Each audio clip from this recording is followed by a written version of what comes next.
Hi, my name is Brent Satoris. I'm here with Search Engine Journal, and I'm joined this morning by Christi Olson from Microsoft. Yay! Hi, Brent. So we were talking about a lot of different topics, but one of the things that we kind of got into was Bing and Bing search results. And I was mentioning that, in my history utilizing the search results, I actually enjoy Bing results. I really enjoy, what I see on Bing, but Google always seems to be that top of mind search result. I wanted to talk to you about what you think is beneficial for users utilizing Bing's search result. It's a great question. It's one that, being the search evangelist for Bing, people do come back and say, well, we Google it. And it's like, yeah, I get it. Even people at Microsoft will say we Google it at times just because that's the verb you're used to using. But when you think about the search results, they do differ between Google and Bing. And what Bing has really looked at doing is trying to figure out how can we create a search results page that helps the consumer take action right away. So it's not just about the 10 blue links on a page anymore. It's what are users trying to do? What's the intent behind their query? And how can we help them get to that action much more quickly? Sure. And so part of the differentiation on us versus Google standpoint is when Bing launched back in that 2009 timeframe was looking at how do we actually take it from being the 10 blue links on the page to providing more information and context based on the user search behavior, what they've looked at in the past, how they've clicked, and how they've engaged with our overall search engine. So is that more the personalized side? I mean, if somebody's not logged in and it's just the straight organic results, how are you differentiating those from, say, Google's results? So I'm not going to give you an answer on the logged in versus not logged in side because I'm not I'm not the expert and being as well versed on that side. But what I can say is we have a whole team of people and we have a machine learning algorithm that looks at behavior over time. So even if you're not logged in, it looked at how you've interacted with the search results in the past to say what type of content have you clicked on. And so it's even in paid search, we tell people if you're looking for your ad and you do the same query over and over again, all of a sudden your ad might not appear, and the reason why is because you've taught the algorithm, you've looked for that ad, but you're not clicking, you're not engaging, so you must not be interested in it. So if you think from how you're engaging, the results do change over time based on how you've interacted and engaged with those results. Awesome. And so with Bing's results, do you guys, you look at Google, you see like there's certain patterns in there, right? You see video search, that shows up the video, YouTube type things. What kind of elements do you guys really showcase and really kind of find a lot of interaction with in the search results outside of the text, link-based results? So we have a lot. It goes back to, it just depends on what people are looking for. So we do have video that shows up within the search result. We do have a lot with similar to map pack, map carousel, and getting local results for individuals that gets really good engagement based on those type of queries and the intent that users see on that side. Bing released shopping campaigns, and so we do see even on the paid side that as consumers are looking to purchase products, we see really good engagement from our shopping campaign standpoint from a Bing ads perspective. And when people are utilizing, Bing, I remember Yahoo, when Yahoo search engine was, I think it's still around, maybe. It is.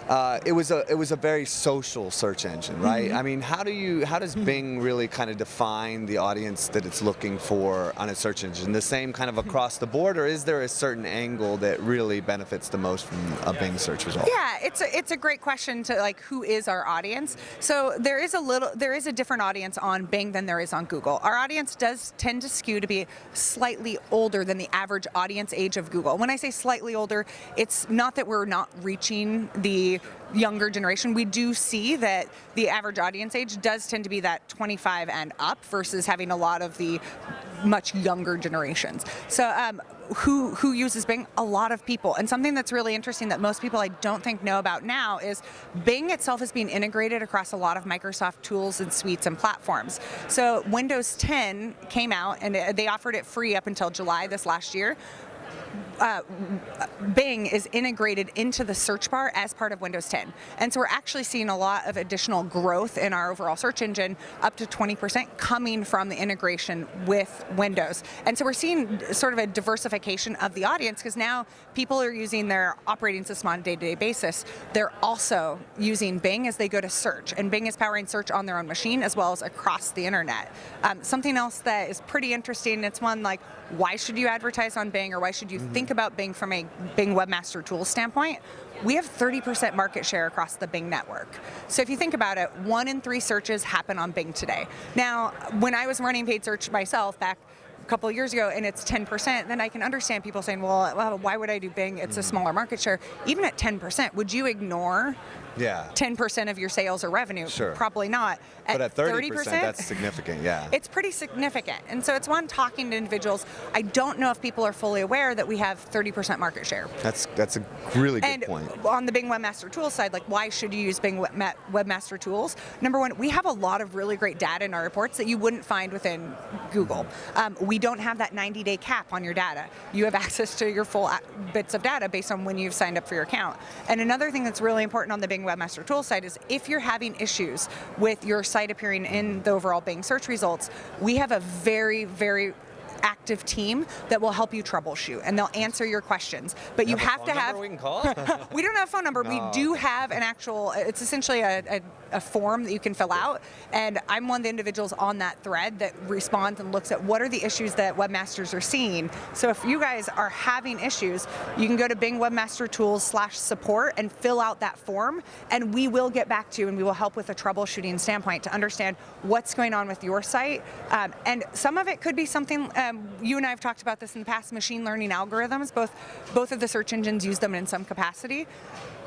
Sometimes it's like the butterfly effect. Things have unintended consequences when you make a small tweak to the algorithm that might impact somebody else's website negatively. Happens, now they have a place. Yeah, you have a place to go, and it also helps us understand how everything is interacting, engaging with each other. So anybody wants to find you, they want to learn more from you, they want to stalk. I wouldn't say stalk you, but follow you on social, online. Where can they find you at? Yep. So you can find me on the best place is probably Twitter, and I'm at Christi J Olson. Okay. So ChristiJolson, because unfortunately Christi and Olson are two names that are way too easy to misspell. There's too many variations.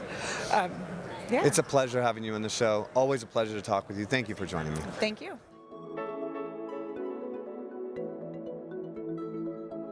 Hi, my name is Brent Satoris. I'm here with Search Engine Journal. I'm joined today by Gary Yesh, Chief of Sunshine and Happiness at Google. That's correct. Welcome. Thank you for joining us this morning. Thank you for having me.